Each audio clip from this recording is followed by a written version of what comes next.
Tom Gozlowski, Goz and Wolf here, 104.5 The Team and 104.5theteam.com. And joining us, he is our Cleveland insider. He's covered Cleveland sports for the Lake County News Herald.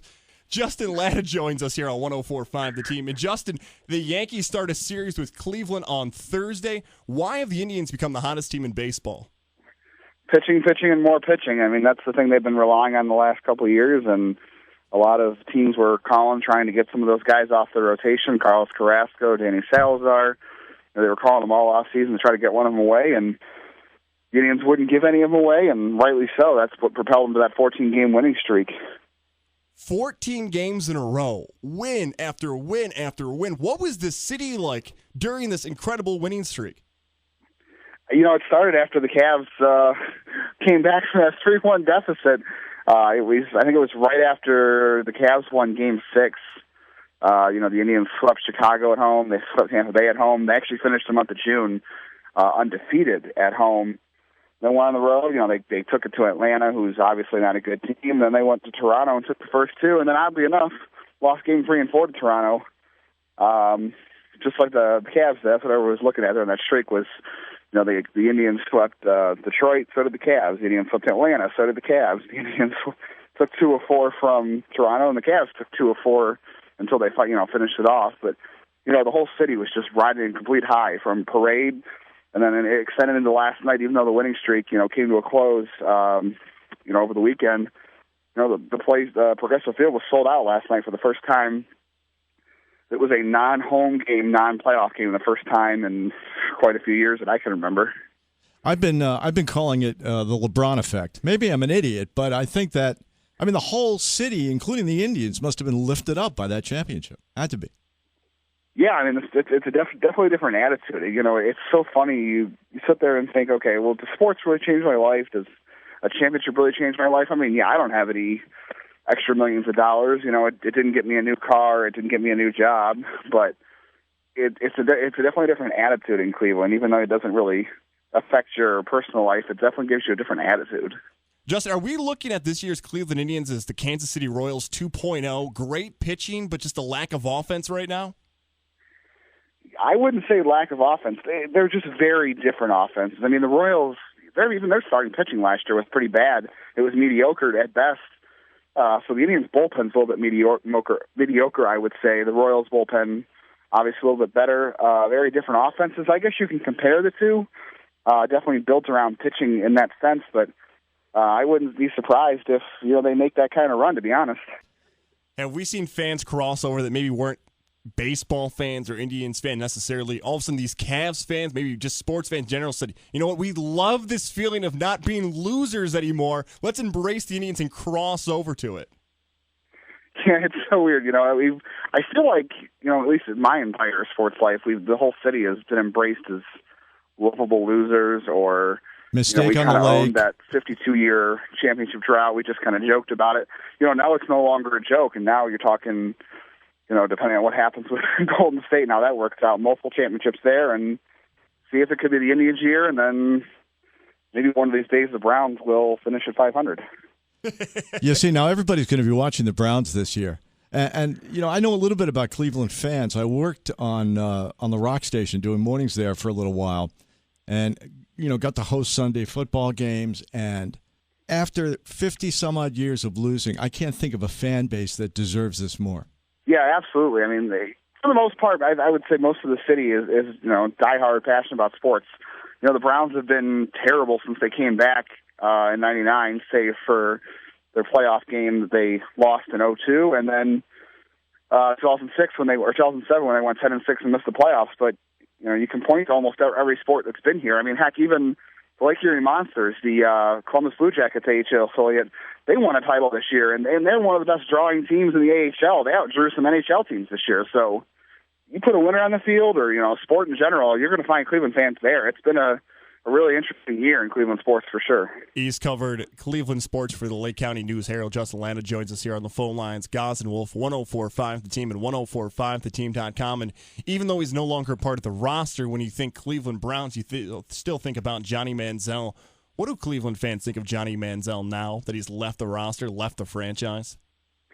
I think everyone just wants to put that behind him. Like I said, I don't think anybody's thought about it, especially since the Cavs won the title. I don't think anybody cares. I think everyone's going to be worried about RG3 when that starts. I mean, no one's even paying attention. I mean, I shouldn't say no one's paying attention to the Browns, but they've kind of taken a back seats for the first time in quite a while because of the Cavs.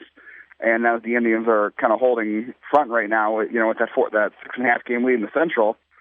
I think everyone's kind of forgetting about the Browns, and they've kind of forgotten about Manziel, and they'd sure like to. And I don't think that's a surprise considering how bad he flamed out and where he's at in his personal life. I think everybody wants to distance themselves from him, including every agent he's been a part of.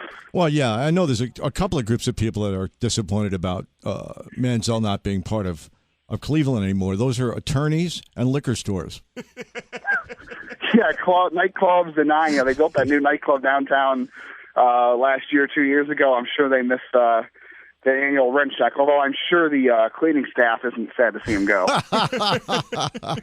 We'll see if Manziel connects with another NFL team. Of course, he's going to serve at least a 4-game suspension. Could possibly be more. RG3 is now the quarterback for the Cleveland Browns. He had I guess I'd say stressful relationship in Washington, D.C. with the Redskin fans. How has Cleveland embraced him so far early on in his career? I know no games have started yet, but are Browns fans at least supporting him now?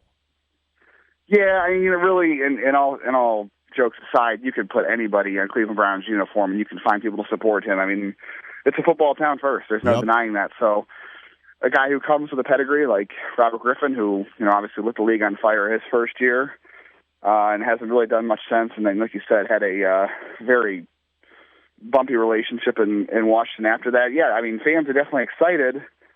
He certainly provides more hope than Josh McCown. Not that Josh McCown was terrible last year. I mean, he did his job. He could only lift a team so far that didn't have a whole lot of bright spots to it. But, yeah, I would say if healthy, Griffin's probably going to be an upgrade. And fans are excited to have a caliber player like that, even if it doesn't work out.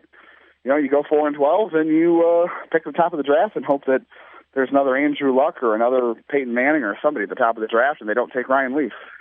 I'll tell you one thing about Cleveland fans that I noticed in the time I was there, and this is not true in New York. I've never seen so many fans get painted up in Browns colors. I mean, there were hundreds of them. In New York, we don't do that. It's too cold, but even it's cold in Cleveland too, right? Yeah. You'd be surprised what Browns fans will do around here. I spent some time working for the Cleveland sports station out here and doing some tailgate work. And, people are out. There's a muni lot that's off the freeway, and there's the bar district on West 6th. I mean, people are out at 7 a.m., setting up tents, setting up all kinds of entertainment just to party until 1 o'clock till the game starts. I mean, negative 20 degrees for a Pittsburgh game a couple years ago. People are dragging out replica dolls of Ben Roethlisberger and Steelers painted vans and just taking sledgehammers to the van, to the doll, cooking breakfast while they're doing it and having, all kinds of beer with their eggs. I mean, people will do anything during a football game from 6 a.m. to 1 p.m. and then they'll, go out after and be depressed about it. But, I mean, people are crazy around here. I mean, I've seen the streets in my own neighborhood shut down the morning of a game. Wow. He is our Cleveland insider. He's covered Cleveland sports for the Lake County News Herald. Justin Lada joins us here on the phone lines, 104.5 The Team and 104.5theteam.com. The big move in the NBA today, or over the weekend, I should say, Kevin Durant announcing his intention to sign with the Golden State Warriors. The Warriors, of course, losing in Game 7 to the Cleveland Cavaliers. The rumor in Cleveland now is that Dwayne Wade from the Miami Heat may join the Cavs. What have you heard about this? I've probably just been following it on Twitter all day. I mean, it's been going back and forth. There was a tweet late last night that supposedly had a flight from Fort Lauderdale coming into Cleveland about 10:15. I don't know if you guys followed last year when apparently Dan Gilbert's plane went down to Miami. There was the whole rumor that was his plane, and he denied it.